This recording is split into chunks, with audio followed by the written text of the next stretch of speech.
নৱবৰ্ষৰ প্ৰাকখনত অভয়াপুৰীৰ টুলিঙিয়াত ১১৭ নং ৰাষ্ট্ৰীয় ঘাইপথত ভয়ংকৰ পথ দুৰ্ঘটনা।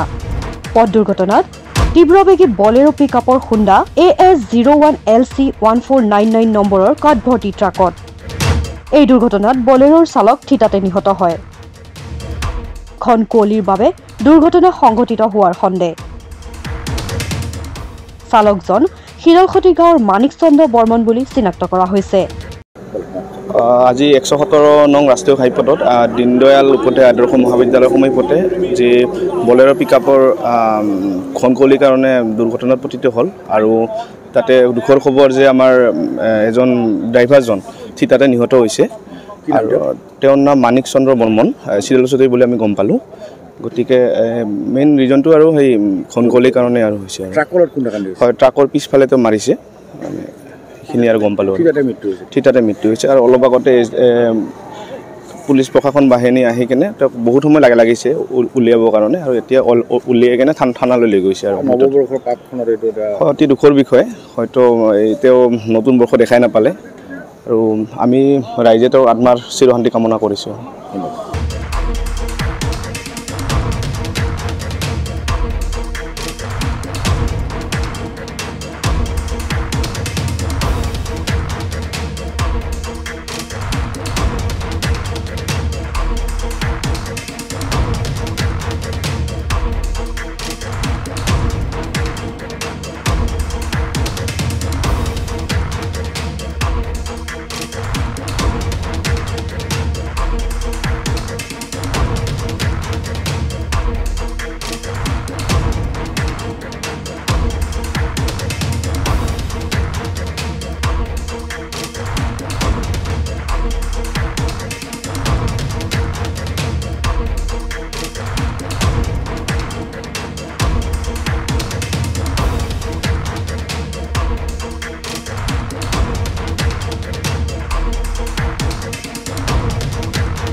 অভয়াপুৰীৰ পৰা Madan বণিকৰ report, my news any.